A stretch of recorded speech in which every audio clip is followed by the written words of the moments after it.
మన ప్రభువును రక్షకునైన యేసుక్రీస్తు నామంలో ఈ వీడియోను వీక్షిస్తున్న మీ అందరికీ ప్రైజ్ ద లార్డ్. ఈరోజు మనము పరిశుద్ధ గ్రంథం నుంచి నెహెమ్యా గ్రంథాన్ని ధ్యానిద్దాం. ఈ యొక్క నెహెమ్యా గ్రంథానికి మొత్తము 13 అధ్యాయాలు.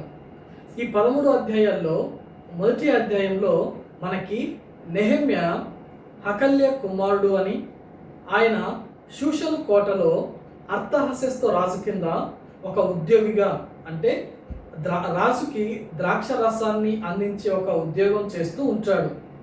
అలా ఉన్న సమయంలో వాళ్ళ యొక్క ఊరు నుంచి, అంటే ఆ యొక్క యెరూషలేము నుంచి ఒక వార్త వస్తుంది. ఏమని అంటే, ఆ యొక్క మందిరపు పునాదులన్నీ పాడైపోయాయి, అవన్నీ కాల్చివేయబడ్డాయి అని చెప్పి ఒక వార్త వచ్చినప్పుడు అది విని ఎంతగానో బాధపడి ఉపవాసం ఉండి ప్రార్థించినట్లుగా చూస్తాం. ఇది మొదటి అధ్యాయం.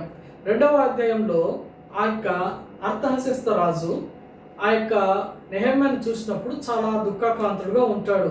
ఎందుకు నెహెమ్యా అలాగ ఉన్నావు అన్న వెంటనే నెహెమ్యా చిన్న ప్రార్థన చేసుకొని రాజుగారికి సంగతి అంతా చెప్పడము జరుగుతుంది.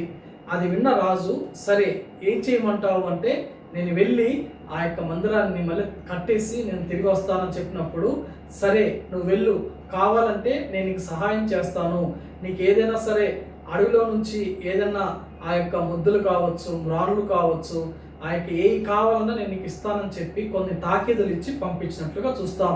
ఈ విధంగా మొదటి 2 అధ్యాయాల్లో నెహెమ్యా వార్త విని ఆ యొక్క తిరిగి ఆ మందిరాన్ని కట్టడానికి తిరిగి తన యొక్క ఊరికి వెళ్తాడు.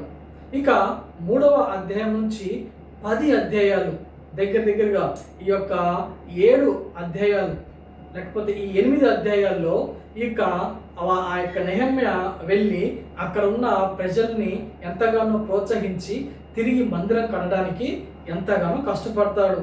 అందులో భాగంగా కొంతమంది, అంటే సన్బల్లటు, టోబియా అనే వాళ్ళు ఎంతగానో హేళన చేస్తారు.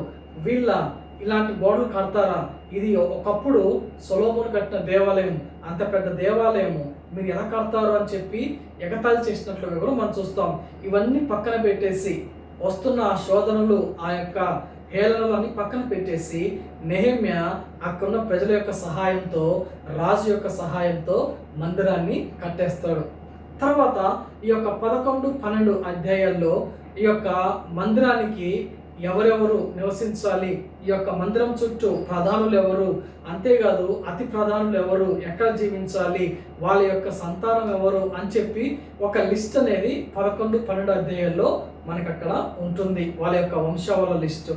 తర్వాత చివరిగా 13వ అధ్యాయంలో ఇక నెహెమ్యా ఆ మందిరంలో ఎవరైతే ఉంటున్నారో, లేకపోతే ఆ ఊర్లో ఆ మందిరం చుట్టూ నివసిస్తున్న ప్రజలకి మీరు ఎలాంటిగా ఉండాలి, వాళ్ళు తప్పు చేసినప్పుడు ఎందుకు మీరు అలాంటి తప్పు చేస్తున్నారు అని చెప్పి, కొంతమంది అన్య దేవత లేకపోతే అను వివాహం చేసుకున్నప్పుడు ఎందుకు ఇలా చేస్తున్నారు అని చెప్పి ఎంతగానో వాళ్ళని గద్దించి, వాళ్ళని ఏ విధంగా దేవుని తట్టు తిప్పి ఎంతగానో దేవుని మహింపరిచినట్లుగా మనం ఈ యొక్క 13వ అధ్యాయంలో చూడవచ్చు.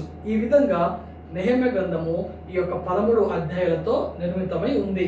మొదటి 2 అధ్యాయాల్లో నెహెమ్యా యొక్క ప్రయాణము, 3వ అధ్యాయం నుంచి 10 అధ్యాయాలు దేవుని యొక్క మందిరాన్ని కట్టబడుట, 11, 12 అధ్యాయాల్లో వాళ్ళ యొక్క గోత్రాల గురించి, ఎవరెవరు ఎలాగ ఉండాలని చెప్పడము, 13వ అధ్యాయంలో తప్పు చేసిన వారిని గద్దించి తిరిగి మంచి త్రోవలో పెట్టి దేవుని స్తుతించినట్లుగా మనం చూస్తాం. ఈ విధంగా నెహెమ్యా గ్రంథము మనకుంది. ఈ నెహెమ్యా గ్రంథం ద్వారా మనం కూడా మన జీవితంలో పాడైపోయిన ఏరియాలు ఏదైనా ఉంటే, ఒకవేళ చూచే విషయంలో, వినే విషయంలో, మాట్లాడే విషయంలో, ప్రవర్తన విషయంలో, మన మనసులోకి వస్తున్న ఆలోచన విషయంలో మనం ఏ విషయంలో సరే పాడైపోతే తిరిగి మనం దేవుని సహాయం కోరితే తప్పకుండా పరిశుద్ధాత్మ దేవుడు మనకు సహాయం చేసి మళ్ళీ మనం కట్టుకునే విధంగా చేస్తాడు.